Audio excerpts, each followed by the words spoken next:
Oke teman-teman, selamat datang kembali. Nah, pada kesempatan kali ini kita akan membahas terkait data ya. Jadi data di JavaScript itu ada dua, itu if dan juga objek. Primitif apa dan objek apa, nah nanti bakal kita bahas. Oke, sebelum kita masuk ke materinya, ya, jadi ada hal yang mau gue share terkait tipe data ini. Mungkin teman-teman bakal mikir, kok bisa ya kayak gitu. Nah, kira-kira terkait apa? Nah, mungkin teman-teman bisa coba tebak ya. Ini uh, hal yang pengen gue sharing itu adalah hasil dari type of null. Nah, itu kira-kira apa gitu. Mungkin teman-teman bisa tebak. Kalau misalkan jawaban teman-teman itu null, itu wajar karena kan type of null, type dari null itu kalau null yaitu make sense ya karena kan dia null. Nah, cuman jawaban yang paling logis adalah itu adalah objek. Nah, kenapa itu objek bukan null? Dan ini kan suatu fitur, melainkan adalah karena adanya bug di lalu atau kesalahan di masa lalu. Nah, misalkan kita coba ke kodenya, misalkan kita console log type of null. Nah, kemudian kalau kita lihat hasilnya, nah dia adalah objek. Nah, kenapa bisa objek? Nah, teman-teman kan di video sebelumnya gue sempat bahas ya terkait dengan backwards compatibility. Jadi kalau JavaScript itu dia nggak boleh merusak kode lama ya, sekalipun itu adalah suatu hal yang ya kompleks gitu ya, bukan hal yang kompleks. Contohnya seperti ini. Nah, jadi apapun perubahannya, sekecil apapun perubahannya, karena ada miliaran atau mungkin lebih halaman yang gantung di situ, jadi bug null ini atau tipe bug null ini adalah ya contoh yang nyata gitu ya dari prinsip tersebut. Jadi ceritanya di versi JS yang awal, paling awal gitu, setiap value itu disimpan dengan semacam tab tag di depannya. Kebetulan tag buat null itu sama persis kayak tag buat objek, itu 0 0 0 0. Jadi engine baca itu dan mikir, oh ini dia objek dan ini adalah kesalahan implementasi yang dari tahun 90-an. Nah, ini nggak di fix sampai sekarang karena ya balik lagi tadi di pembahasan sebelumnya terkait backwards, kalau ada kode-kode lama di luar sana yang diam-diam ngandelin behavior ini, entah sengaja atau kebetulan, dan itu bisa break ya.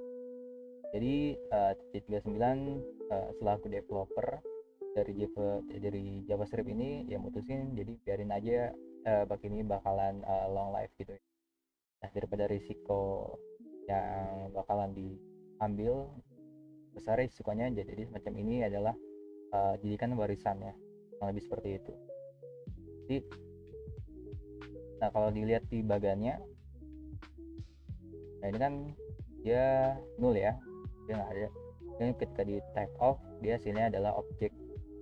Jadi dia adalah bug dari tahun 1990 dan dia tidak bisa diperbaiki ya karena tentu resikonya besar sekali ya.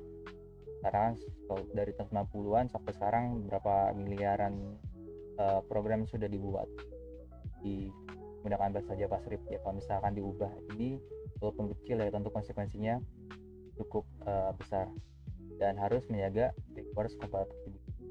Nah, sekarang kita flashback sedikit dan kenalan sama tipe data yang sebenarnya benar dalam tanda kutip. TF of-nya JavaScript punya 6 tipe data primitif.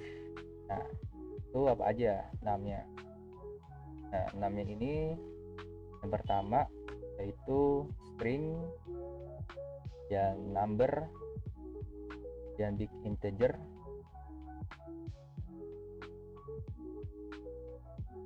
dan boolean, call, dan undefined. Nah, ini primitif tipe data yang ada di JavaScript, dan itu ada 6 banyak. Nah, primitif artinya adalah data paling dasar, dia bukan objek. Nah, kalau teman-teman pernah dengar suatu konsep atau teori yang mengatakan kalau JavaScript adalah objek semuanya, itu kurang tepat juga, karena ada tipe data yang sifatnya primitif, dia bukan objek. Jadi kurang tepat mengatakan kalau di JavaScript semuanya adalah objek, karena dia ada tipe yang primitif yang bukan objek. Nah, bedanya apa primitif sama objek? Nanti bakal kita bahas. Nah, primitif ini bukan objek, dia nggak punya method attach ke dirinya secara langsung. Kalau kita bisa manggil misalkan to uppercase di string, itu behind the scene-nya atau di belakangnya ya dia ada chorus-in atau convert menjadi objek seakan-akan dibungkus gitu ya, tapi aslinya dia tetap primitif. Kemudian itu nanti bakal kita bahas di tempatnya lainnya terkait chorus-in gitu. Nah, dan kalau secara sintaksisnya atau kodenya,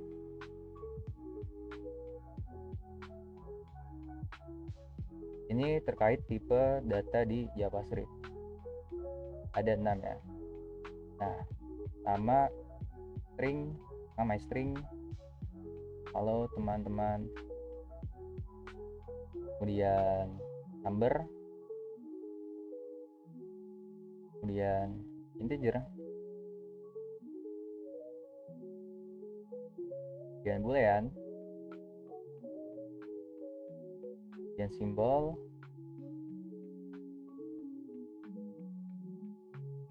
kemudian undefined. Nah, kalau kita konsol semuanya,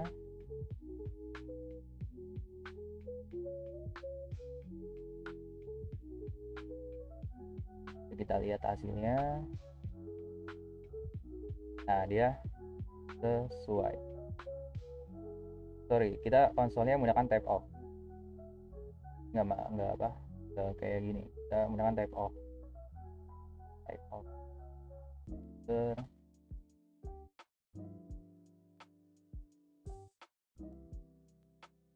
Kayak gini of-nya.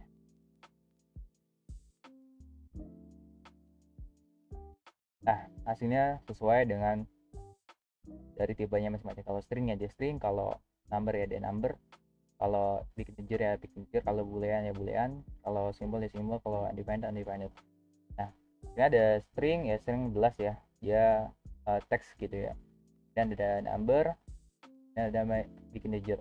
Nah, bedanya number sama big integer adalah scope-nya big integer itu lebih banyak cakupannya, dan ini cocok misalkan buat case-case yang memang memerlukan angka yang nilainya memang sangat besar sekali ya. Nah, kemudian boolean ya buat true atau false suatu kondisi, dan simbol. Nah, simbol ini dia unik, jadi misalkan ada dua simbol ya, misalkan sama-sama main simbol, yaitu keduanya tetap beda. Jadi simbol ini dia unik dan tidak bisa disamakan antara satu simbol dengan satu simbol yang lain, walaupun isi dari teksnya ini dia sama. Dengan undefined ini dia tidak terdefine. Nah, kemudian itu kan udah kita show ya terkait dengan data primitif. Nah, itu yang sebelumnya udah sempat dibahas terkait simbol. Kalau simbol itu dia unik, area satu dengan satu yang lain dia tidak sama. Misalkan ya, kita ada satu lagi, once my symbol bisa sama symbol. Kemudian kita cek, outputnya adalah false, padahal kita sudah menggunakan 3 kali dengan, yang artinya kita ngecek value nya juga dan juga tipe datanya. Nah, hasilnya false karena ya itu tadi, dia unik, dia tidak sama. Di setiap simbol itu dijamin unik sama engine-nya sendiri, sama engine JavaScript.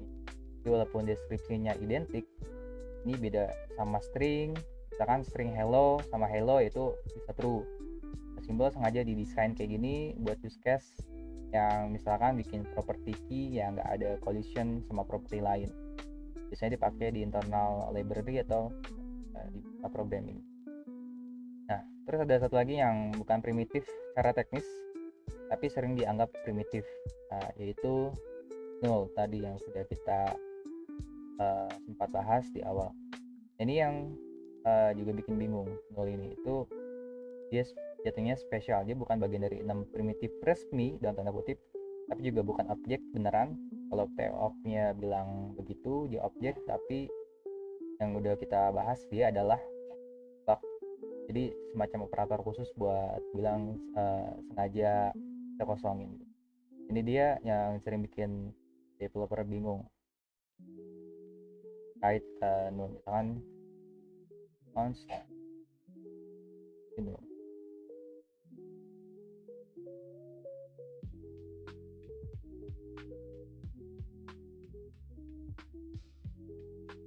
Nah, dia adalah objek.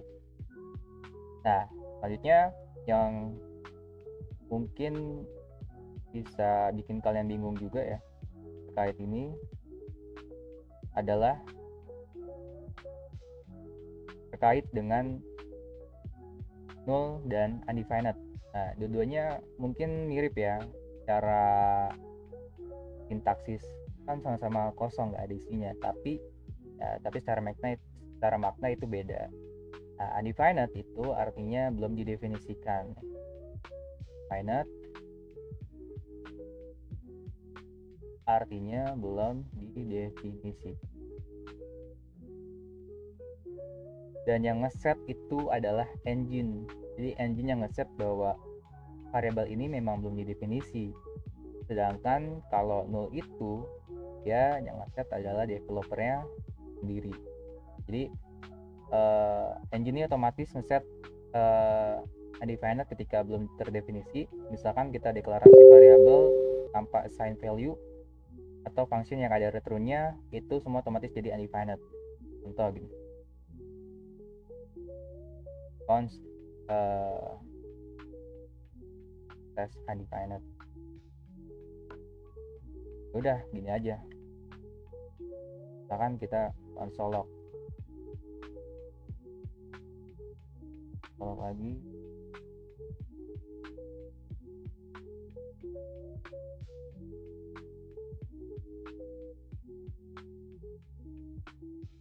lihat hasilnya.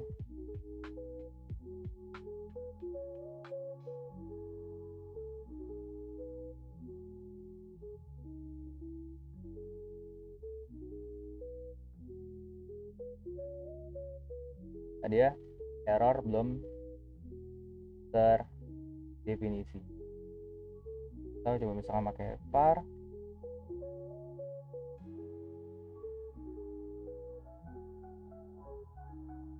ya, dia undefined. Sorry, kalau misalkan const tadi ya mungkin harus dideklarasikan ya kalau const. Nah, kalau ya ini hasilnya kalau misalkan ada variabel yang didefinisikan tanpa nilai, dan nanti engine-nya bakal ngeset kalau dia adalah undefined. Nah, kalau null itu artinya dari sisi developernya yang ngajak ngekosongin variabel tersebut, dan yang ngeset itu developer karena manual. Jadi bedanya undefined dia engine, kalau misalkan ada null itu developer.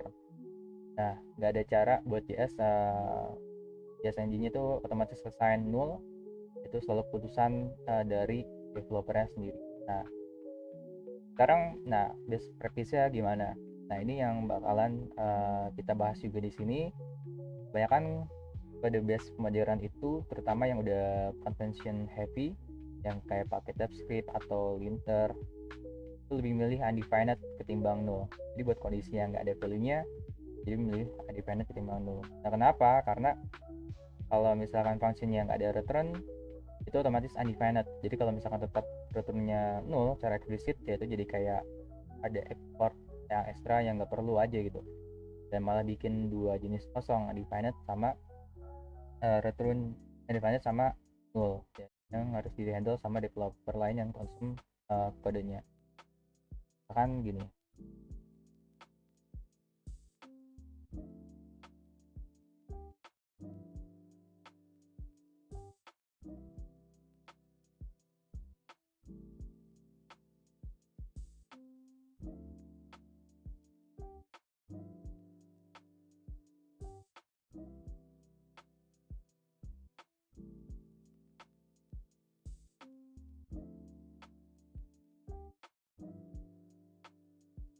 kan function get input.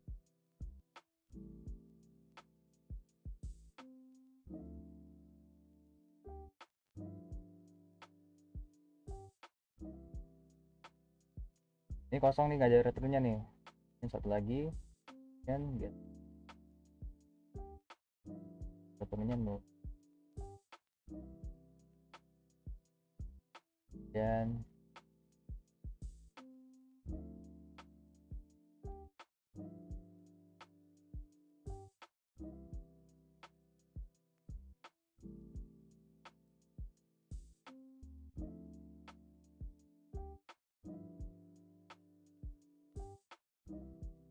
nah, kalau kita lihat ya, yang satu functionnya ini nggak ada returnnya, jadi engine otomatis assign definite.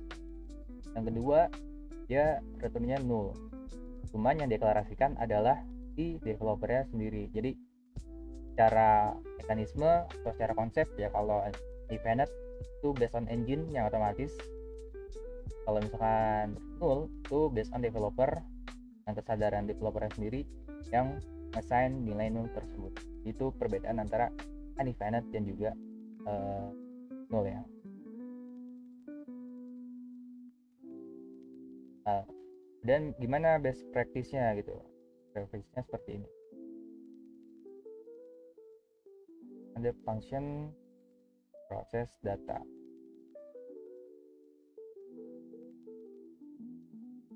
If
nah, kalau kita lihat hasilnya data kosong lewati proses, dan sama juga ya, data kosong lewati proses. Nah, kalau misalkan kayak gini buat ngecek undefined atau null, yaitu kurang bagus ya, karena dia tidak termasuk best practice atau cara yang terbaik, karena di sini ada pengecekan dua data null sama defined.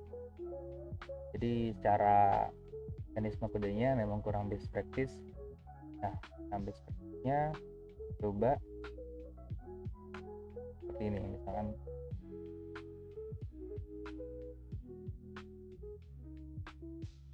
kita bisa menggunakan nulis menggunakan nulis.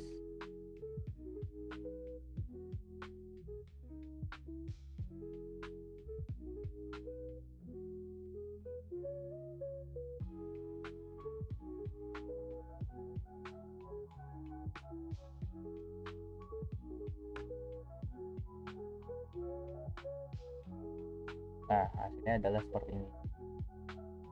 Kalau teman-teman lihat, ini lebih ringkas kodenya, dan teman-teman nggak perlu ngecek dua kondisi, undefined atau null, menggunakan nulis atau tanda tanya gitu ya. yang nulis ngecek apakah suatu data itu kosong atau enggak dengan menggunakan datanya kayak gini. Kalau misalkan dia kosong, ya dia hasilnya akan mereturn ini. Nah, value yang ini kosong, dia akan mereturn value ini. Jadi itu salah satu best practice-nya. Secara kodenya dia lebih clean, dia lebih ringkas. Teman-teman nggak usah mengharuskan ngecek dua kondisi baik null atau undefined. Jadi seperti itu. Itu menggunakan cara nulis coalescing. Nah, kemudian lanjut. Nah, tapi ini ada counter perspektif. Artinya gini, ada yang bilang, ada argumen yang dikatakan sebaliknya gitu ya, yang worth untuk dikatakan gitu atau untuk disebutin. Ya, ada juga argumen yang bilang gini, kalau misalkan pakai null secara sengaja, khususnya misalkan di case API response atau database schema, misalkan field delete add di database ya, kalau itu undefined, artinya fieldnya memang nggak keset atau nggak di objek gitu. Tapi kalau null artinya kan field ini emang ada, tapi memang sengaja dikosongin gitu biar user ini belum dihapus. Jadi beda makna secara eksplisit nih. Jadi kalau kerja sama API atau ORM kayak Prisma contohnya, jadi teman-teman bakalan temu sama null yang dipakai dengan sengaja buat bedain field nggak eksis sama field eksis tapi kosong. Jadi bukan berarti null itu nggak cocok di kondisi manapun. Nah, jadi itu juga kurang tepat, tinggal konteksnya aja dan konsistensi di satu code base-nya, dan itu yang cukup penting buat diterapkan. Nah, terakhir ada satu lagi soal type of yang kita bahas ya, bakal dibahas, itu type of dari suatu function. Nah, itu balikinnya function bukan objek, padahal function sendiri sebenarnya adalah subtype dari objek. Itu kalau di JavaScript, karena function ini adalah base class citizen kalau di JavaScript ya. Nah, ini bakal kita bahas di sesi soal fungsi sebagai nilai, function sebagai nilai, dan yang lebih unik lagi, kalau type of dari suatu kelas, nah, artinya juga function. Kan ada suatu kelas nih, ada suatu kode kelas ya, teman-teman juga udah tahu sintak kelas seperti apa, dan itu misalkan di type of hasilnya adalah suatu function. Ini karena di balik layar atau behind the scene-nya ya, kelas di JavaScript itu adalah sintaktik sugar, artinya kelas di JavaScript itu ya mekanismenya beda seperti mekanisme kelas yang ada pada bahasa yang basicnya OOP pada Java ataupun PHP ya. Kalau Java ataupun PHP memang mereka kan OOP ya, sama Laravel lah di PHP ya. Nah, itu dia memang pure kelas, bukan synthetic sugar. Artinya gini, kalau misalkan di JavaScript, synthetic sugar adalah dia kelas itu cuman ya sintak pemanis buat di JavaScript. Aslinya mekanismenya adalah dia menggunakan function konstruktor yang dibungkus gitu ya, yang udah ada dari awal, dari dulu. Itu walaupun sintaknya kelihatan kayak OOP formal ala Java gitu ya, di level engine, tapi kelas itu tetap function. Jadi dia menggunakan declaration. Jika suatu kelas di JavaScript itu dia menggunakan declaration untuk untuk mewarisi, misalkan mewarisi suatu objek pada kelas lainnya gitu, buat inheritance, kurang lebih kayak gitu. Jadi di JavaScript kelas itu dia nggak pure sama kayak di Java, karena dia hanya synthetic sugar seperti itu. Kan kodenya seperti ini.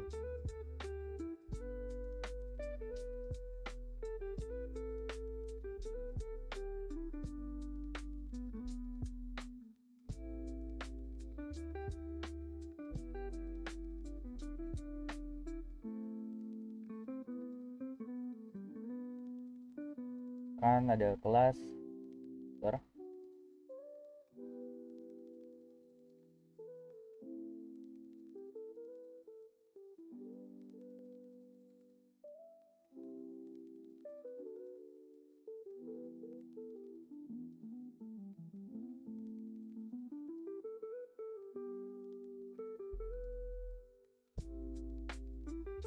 kemudian kita deklarasi function biasa. Ini deklarasi kelas.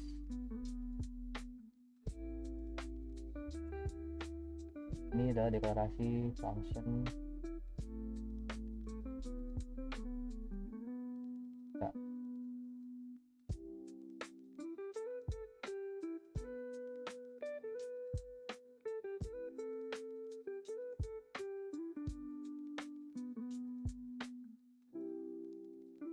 Nah, coba kita cek ya, console log,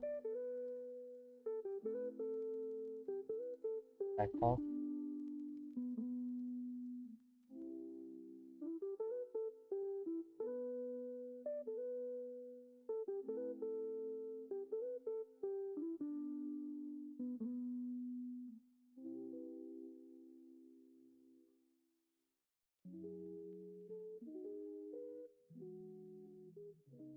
Nah, kalau kita lihat jika di type of hasilnya adalah function dan function. Jadi ini sebagai bukti nyata gitu secara empiris bahwa kelas di JavaScript secara tipe data dia memang function, artinya dia beda karakteristiknya dengan kelas pada bahasa OP pada Java gitu ya. Dia hanya sintaktik sugar, jadi just kayak mekanismenya pun berbeda. Dan ini paham atau konsep yang teman-teman juga harus tahu ya, karena kalau teman-teman menganggap kelas di JavaScript itu sama dengan kelas yang di Java, secara mekanisme atau konsepnya itu salah, dan akibatnya nanti bisa aja ada suatu case yang memang secara perluan atau kebutuhan itu kurang cocok menggunakan kelas di JavaScript. Karena mungkin teman-teman menganggap kalau kelas ini kan kayak gini ya konsepnya OP gitu ya di Java, ya kita terapin aja di JavaScript ketika migrasi ke JavaScript gitu ya. Nah, ternyata secara konsep atau mekanisme berbeda antara JavaScript dan Java. Jadi seperti itu. Jadi secara under the hood atau behind the scene-nya ya dia hanya suatu function khusus atau constructor function, dan dia tidak memiliki sistem kelas pure kayak Java atau C#. Jadi menggunakan konsepnya prototype inheritance.